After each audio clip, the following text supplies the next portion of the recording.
On second thought, looking at the legs, I think I will add some clear pieces of support.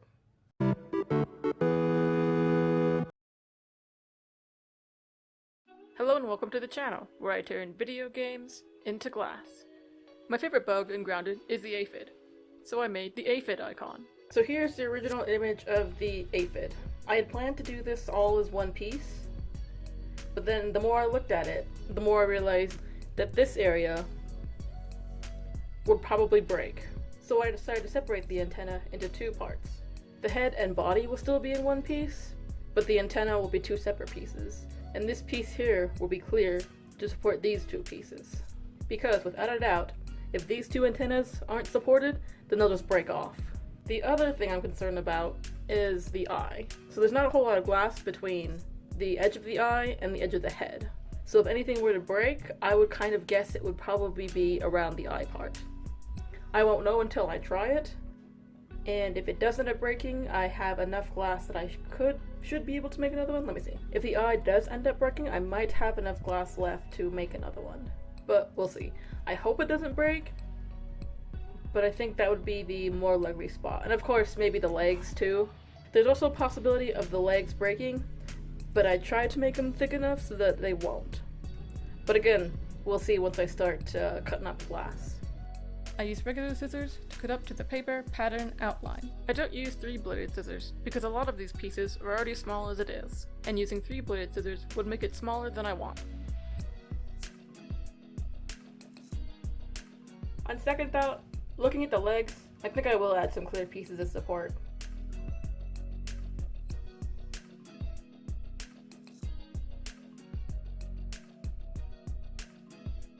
I used an X-Acto knife to cut all the pieces out. The X-Acto knife doesn't take into account the width of the foil, so I will end up grinding all these pieces so they fit.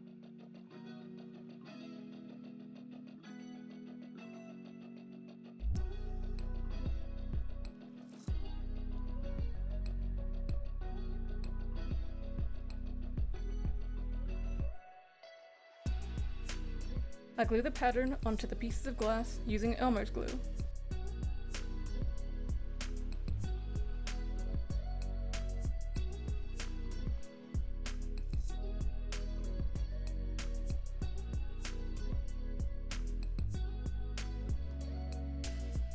I use a ring saw to cut the complicated or oddly shaped pieces that would be difficult or impossible to do by hand. I've been playing Grounded off and on since launch. I think of it as A Bug's Life meets Honey, I Shrunk the Kids. You can play as one of 4 kids and must survive in a backyard. There are ants, ladybugs, gnats, spiders, aphids, and more. As of this video, an update adding bees, mosquitos, and fireflies was just released. It is a lot of fun. There's also crafting and base building too.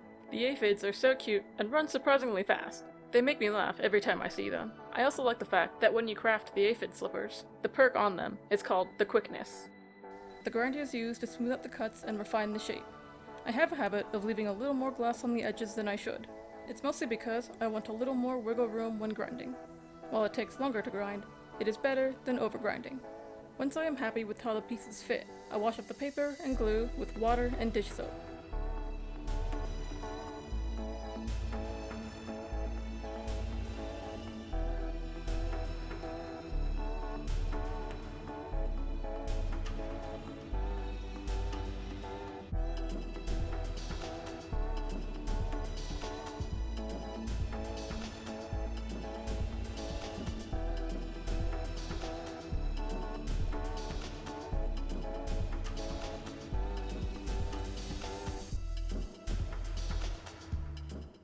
If you're wondering why I'm using the 3/4 inch bit instead of the 1 inch bit, here's why.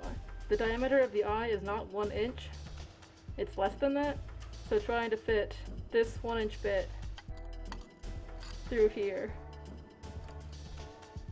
is not going to work. So I have to chip my way at it slowly with a 3/4 inch bit.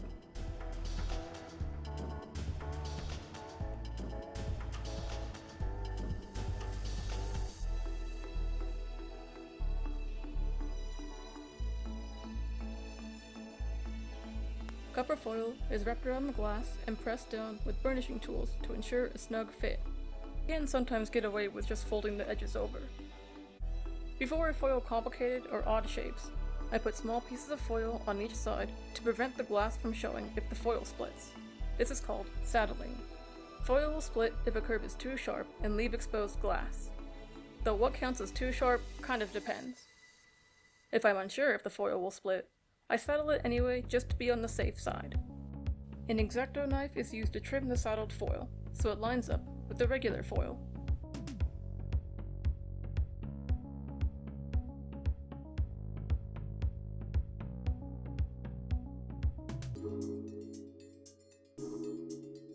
I forgot to foil the eye.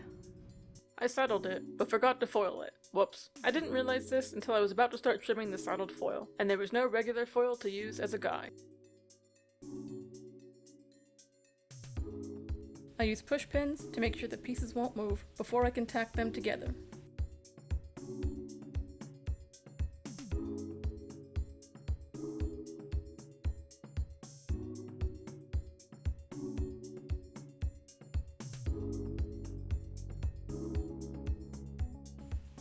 I use 60-40 tin lead solder to stick the pieces together, applying flux before I solder. The flux allows the solder to bond to the copper. Otherwise, the solder won't stick. Once all the pieces are tacked, I remove the push pins and continue soldering.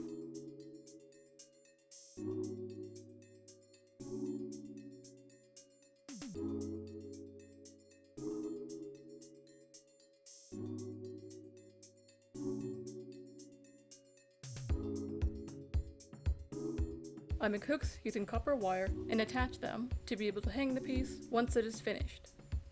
Hooks are soldered in a joint because the weight of the piece is on the joint and not the edge. For smaller, lighter projects, you can get away with attaching hooks to the edge, but not on heavier, larger projects. Once everything cools down, I wash the finished project with water and dish soap, then dry it off.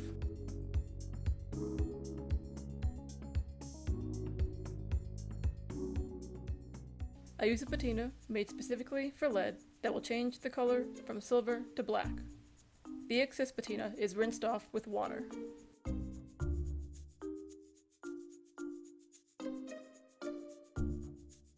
The final thing I do is apply wax to slow down the natural oxidation process.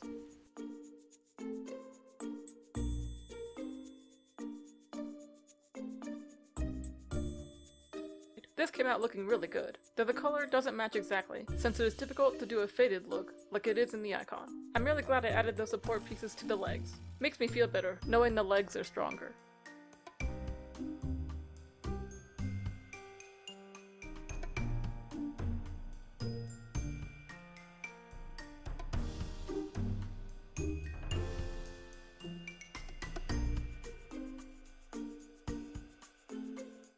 Like, share, comment, and subscribe if you enjoyed this video.